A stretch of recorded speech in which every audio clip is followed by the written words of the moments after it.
बिस्मिल्लाहिर्रहमानिर्रहीम, अस्सलाम वालेकुम। I am Mohammad Qasim from Unique Lectures of GK. अच्छा, आज का जो हमारा लेक्चर है वो है national and international current affairs. ये जो कॉम्पिटिटिव एग्ज़ाम लेने वाले होते हैं वो आज से नेशनल या इंटरनेशनल करंट अफेयर्स के हवाले से भी पूछ लेते हैं कि ये इवेंट कब हुआ था, या जो सेक्रेटरी ऑफ स्टेट है यूएसए वो कौन है। ये भी आपको नेशनल या इंटरनेशनल जो करंट अफेयर्स होते हैं इनके बारे में भी आपको मालूमात होनी चाहिए कि दुनिया में कौन सा इवेंट हो रहा है, क्या हो रहा है, पाकिस्तान में क्या हो रहा है, इसके बारे में। तो चलिए स्टार्ट करते हैं। आज सबसे पहले नेब जो है, अभी चेयरमैन उनका चेंज हुआ है। वो चेयरमैन नेम क्या है उनका? आफ्ताब सुल्तान। पाकिस्तान का जो इदारा है नेब, तो उनका अभी चेयरमैन कौन है? आफ्ताब सुल्तान साहब है। और अगर आपसे पूछा जाए कि नेब फॉर्म कब हुई थी, व्हेन वाज नेब वाज फॉर्म्ड, तो उसका भी आपको पता होना चाहिए कि नेब जो है फॉर्म हुई थी कब? On 16 November 1999। ऑन 16 नवंबर 1999, जो कि तब के जनरल परवेज़ मुशर्रफ साहब ने जो है फॉर्म की थी। अगर आपसे पूछा जाए कि who was the first chairman of नेब, तो उनका भी आपको पता होना चाहिए, वो थे मोहम्मद ज़काउल्लाह साहब। मोहम्मद ज़काउल्लाह साहब जो हैं was the first chairman of नेब। अच्छा, उसके बाद है जेल भरो तहरीक, जो कि स्टार्ट की है पीटीआई ने। मिस्टर इमरान खान साहब जो लास्ट पीएम थे पाकिस्तान के, उन्होंने, इनके बारे में भी आपसे पूछा जा सकता है कि जेल भरो तहरीक जो है वो कब स्टार्ट हुई थी। तो डेट आपको पता होनी चाहिए। इट वाज स्टार्टेड ऑन 22 फरवरी 2023। 22 फरवरी 2023 में जो है जेल भरो तहरीक जो है स्टार्ट हुई है। उसके बाद है द रोदर्स चाइल्ड फैमिली। इसके हवाले से ये न्यूज़ है, it is the richest family of world. ये रिचेस्ट फैमिली है ऑफ द वर्ल्ड, जो कि ज्यू फैमिली है। इट इज़ ए ज्यू फैमिली। ये इसहाक डार साहब जो हैं पाकिस्तान के फिनांस मिनिस्टर, लास्ट वीडियो में हमने उनका जिक्र किया था। He is the 42nd finance minister of Pakistan.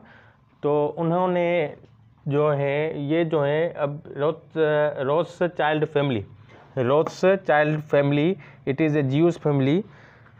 तो इनके हवाले से ये न्यूज़ है कि हमारे जो फिनांस मिनिस्टर साहब हैं पाकिस्तान के वो इनके पास गए हैं, इस फैमिली के पास गए हैं कर्ज़ा लेने के लिए। जब आईएमएफ से इनकी कोई बात नहीं बनी, जब आईएमएफ ने इनको कर्ज़ा देने से मना कर दिया पाकिस्तान को, तो जो हमारे फिनांस मिनिस्टर हैं इसहाक डार साहब जो हैं इनके पास गए हैं रोथस्टाइल्ड फैमिली, जो कि ज्यू फैमिली है, ज्यू इसराइल वगैरह की।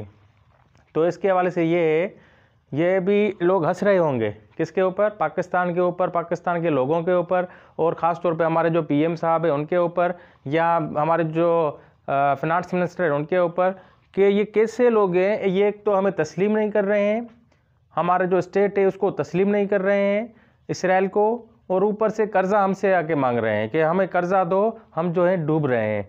क्योंकि अब हम जो है अकेले हो पड़ गए पूरी दुनिया में, हमारी जो है कोई भी सपोर्ट नहीं कर रहा, हमें कोई भी जो है काम नहीं आ रहा है। तो ये लोग गए हैं रोथस्टाइल्ड फैमिली के पास, जो कि एक रिचेस्ट फैमिली ऑफ वर्ल्ड है।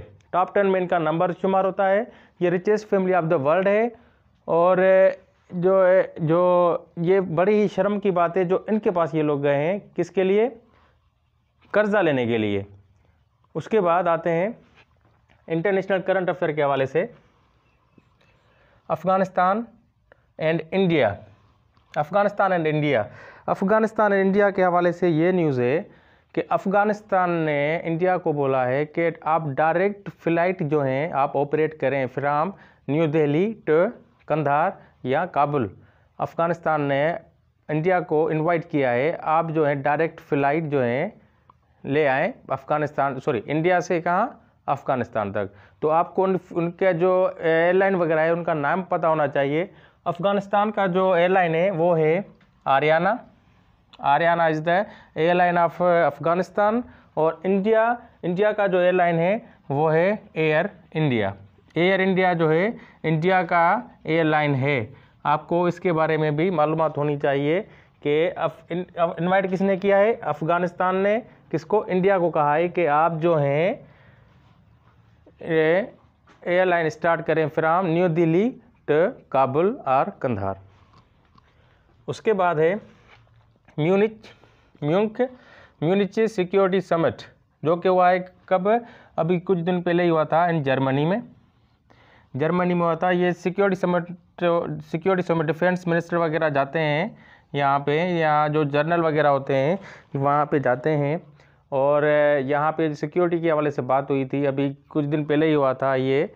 और इसमें ये हुआ था कि यहाँ पे जो समिट हुआ था, इन लोगों ने यूक्रेन की बहुत ही सपोर्ट की थी कि यूक्रेन को हमें सपोर्ट करना चाहिए, और यूक्रेन और रशिया वगैरह को जो है उसको भी पीस की तरफ लाना चाहिए, कि अभी आप जितना भी कर रहे हैं ये जो है बहुत हुआ, पूरा 1 साल गुजर गया है, आप जो है बाज आ जाएं।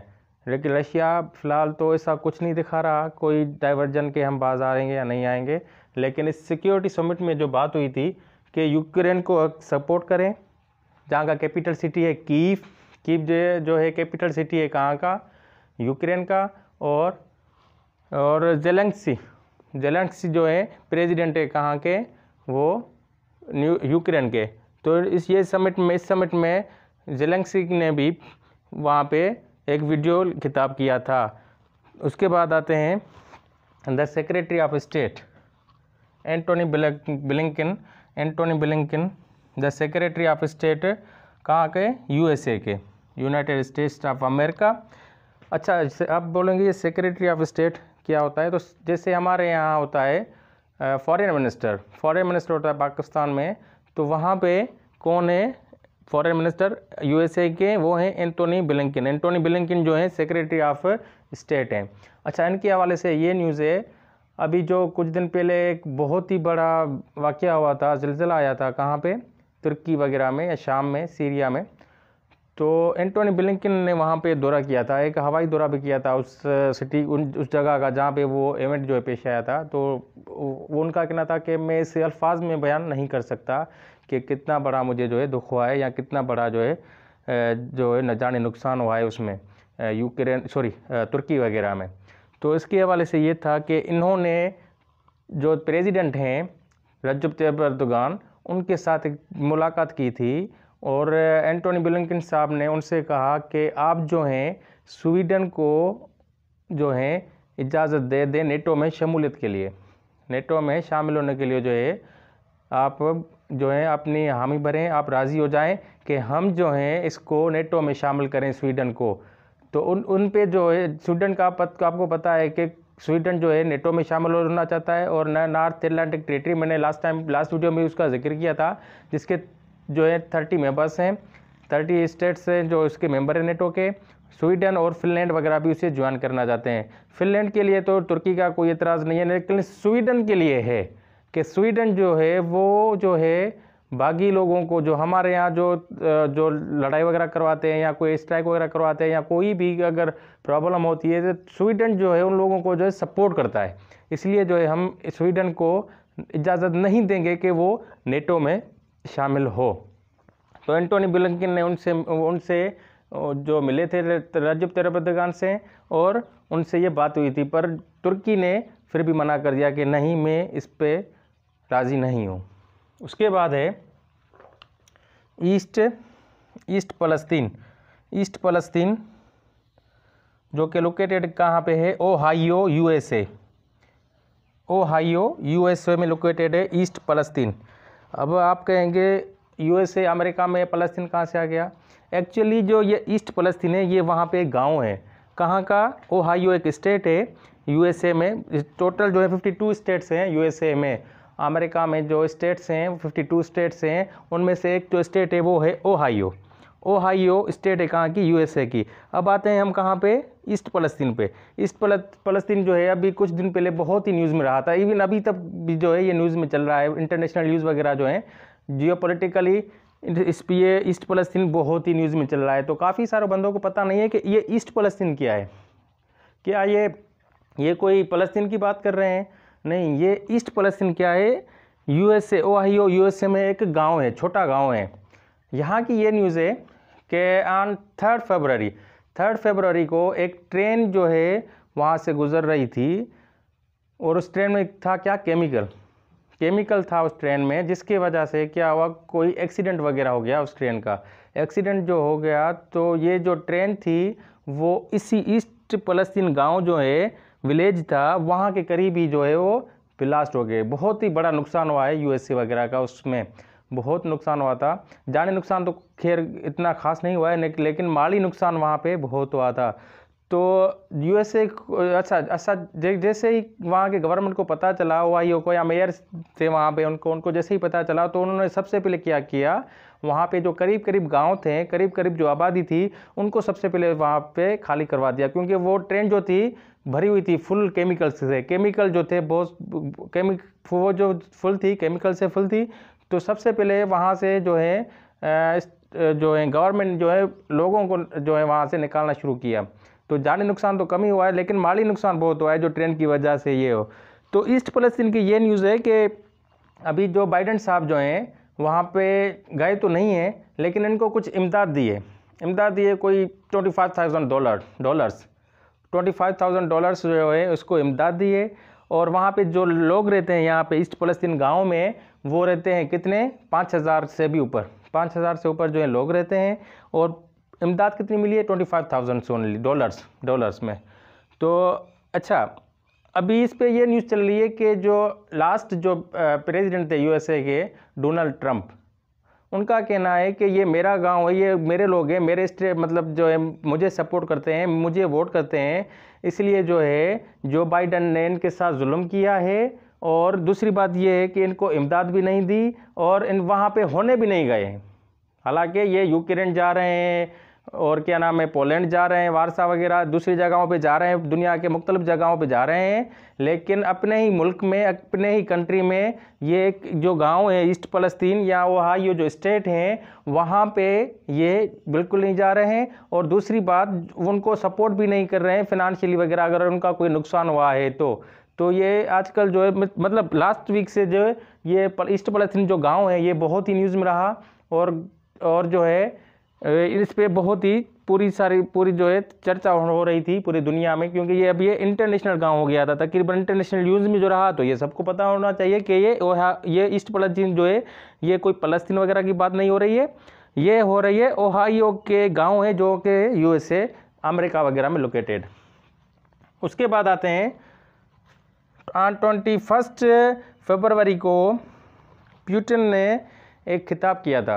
21 फरवरी को पुतिन ने एक खिताब किया था कि कोई आधा घंटे से ऊपर जो था उनकी जो थी स्पीच थी, लेकिन उन्होंने वो कोई ख़ास बात नहीं की थी। उन्होंने जो हमेशा बोलते रहते हैं वही बोला था, लेकिन उन्होंने एक और मज़ीद बात जो थी वो उन्होंने बोली है। उन्होंने ये कहा था कि Putin pools out of only remaining nuclear arms treaty with USA.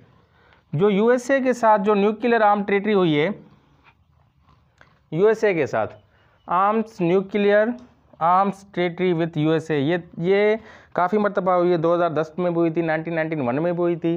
तो क्या नाम है, इस ट्रीटी का ये मकसद था कि यूएसए और जो रशिया वगैरह है, ये जो हैं ये अपना कोई न्यूक्लियर वेपन जो है यूज़ नहीं करेंगे कभी भी। इन्होंने काफ़ी सारी ट्रीटीज़ वगैरह की। अच्छा, मज़ीद मैं आप मज़े की बात आपको बताता चलूँ, दुनिया में जो है 9 कंट्रीज़ हैं जिनके पास ये न्यूक्लियर जो है बम वगैरह हैं। 9 कंट्रीज़ हैं। उन 9 कंट्रीज़ में भी 90% जो न्यूक्लियर एटम्स हैं, सॉरी न्यूक्लियर जो वेपन्स हैं वो किसके पास हैं, यूएसए और रशिया के पास है। और सबसे ज़्यादा तो रशिया के पास है, लेकिन 90% जो वेपन्स हैं वो किसके, इन दोनों के पास है। एक यूएसए, दूसरा रशिया। और उनमें से भी अगर आपसे कोई पूछे सबसे ज़्यादा किसके पास है, तो वो भी आपको पता होना चाहिए कि रशिया के पास जो है सबसे ज़्यादा न्यूक्लियर वेपन वगैरह हैं।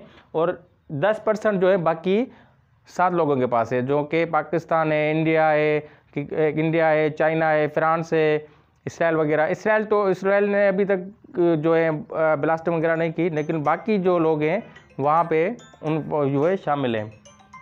तो पुतिन ने ये कहा है कि हम जो हैं इस ट्रीटी से पुल आउट करते हैं, हम इस ट्रीटी से पुल आउट करते हैं जिसकी वजह से हमें क्या है कि हमें कोई नहीं रोक सकता कि हम कब जो है इस न्यूक्लियर वेपन का इस्तेमाल कभी भी कर सकते हैं। ये पुतिन का कहना था अपने स्पीच में, जो कि 1 साल के बाद उन्होंने की थी अपने कौम के साथ अपने मुल्क में। एक तो दुनिया को काफ़ी सारी उम्मीद थी कि हो सकता है पुतिन कोई अच्छी खबर दे दे, कोई पीस की तरफ जाए, लेकिन उन्होंने कोई ऐसा कोई भी क्या नाम है एक लचक नहीं दिखाया। उन्होंने ये कहा कि न्यूक्लियर आर्म्स ट्रीटी से हम विड्रॉ करते हैं, पुल आउट करते हैं। ये न्यूज़ थी, एक ख़ास न्यूज़ थी वहाँ पे। तो उसके बाद आते हैं अफ्रीकन यूनियन समिट, जो कि एडिस अबाबा इथोपिया में हुआ था, अभी कुछ दिन पहले ही हुआ था। अच्छा, ये अगर आपसे पूछा जाए इसका ये जो है इस चेंज कब हुआ था, ये हुआ था अफ्रीकन यूनियन जो चेंज हुआ है, डेट हुई थी ऑन 9 जुलाई 2022 9 जुलाई 2022 सॉरी 2002 में जो है 9 जुलाई 2002 में जो है उसका नेम चेंज हुआ था। कहाँ से? अफ्रीकन यूनियन से। अफ्रीकन यूनियन अभी का नाम है, जहाँ पे 55 जो स्टेट्स हैं, मेंबर स्टेट्स हैं अफ्रीका के। अच्छा, और इसका चेंज किस नाम से हुआ था? Organisation of African Union. Organisation of African Union वो कब बनी थी? वो बनी थी ऑन 1963 में। इन 1963 में जो जिसका जो नेम चेंज हुआ है वो कब हुआ था?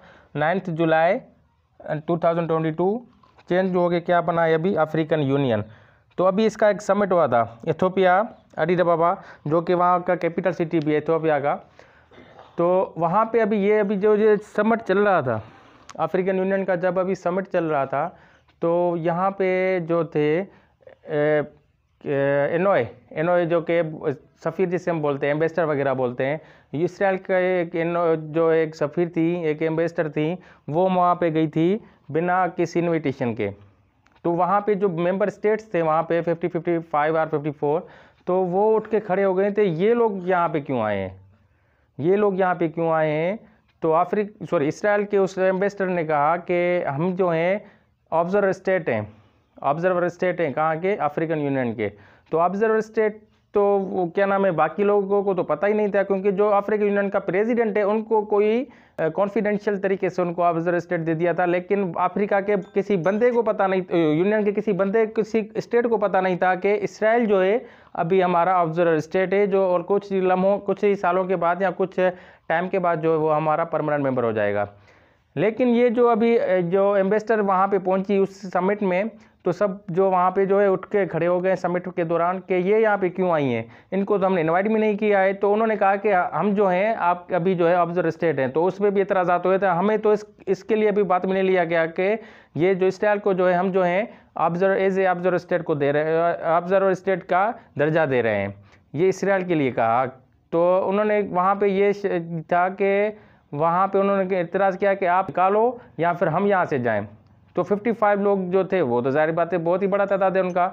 तो क्या नाम है, इन्होंने ये किया कि इनको जो एम्बेसडर थी उनको वहाँ से धक्के मारकर एक सिक्योरिटी गार्ड ने को बुलाया, वहाँ के प्रेसिडेंट जो मुल्क वगैरह थे, जहाँ जो मेंबर स्टेट्स थे उनको बुलाया, खासतौर पे साउथ अफ्रीका और अल्जीरिया वगैरह के लिए बोला जा रहा है कि ये इन लोगों ने जो है बहुत ही बड़ी एक मतलब जो है बगावत की थी, इसको यहाँ से निकालो, इसको यहाँ से हटाओ, ये क्यों यहाँ पे आए? क्योंकि ये लोग जो है जालिम है और हम अपने यूनियन में, हम अपने इस समिट में वगैरह में किसी जालिम बंदों को जो है अब सपोर्ट नहीं करेंगे। आप जो आपको पता है कि ये जुल्म करते हैं फ़लस्तीन के ऊपर, तो उसकी वजह से जो है उन लोगों को ये पसंद नहीं आया कि ये लोग जो हैं हमारे साथ इस समिट में बैठें और हमसे ये बातचीत करें और हमें ये सुने या हम उस पर जो है गौर वगैरह करें।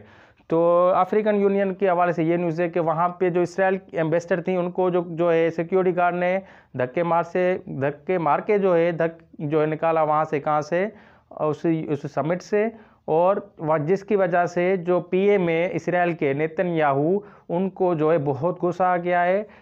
जो यूरोपियन यूनियन को या यूएसए वगैरह को उन्होंने ये कहा है कि आप अफ्रीकन यूनियन के ऊपर या इनके जो मेंबर कंट्रीज़ हैं, खासतौर पे साउथ अफ्रीका या अल्जीरिया वगैरह, इनके लिए कोई एक्शन लें, इनसे कोई आप जो है ना कोई इकोनॉमिकली कोई डील करें या इनसे कोई ना ही कोई आपसे इनसे कोई बातचीत वगैरह करें, जिसके लिए ये इन लोगों ने बोला, किसने ये बोला? ये बोला इसराइल ने, जो पीएम इसराइल के नेतन्याहू, उन्होंने बोला है, बेंजामिन नेतन्याहू ने, कि आप जो इन मेंबर स्टेट्स हैं खासतौर पे इनके साथ जो है बातचीत ना करें, इनके साथ कोई इकोनॉमिकली कोई भी रिलेशन ना रखें। तो इसके हवाले से ये न्यूज़ थी। तो उम्मीद है कि आज का लेक्चर जो है आपको काफ़ी पसंद आया होगा, जिसमें जो है जो कि national and international current affairs के हवाले से था। So thank you for watching and अल्लाह हाफिज़।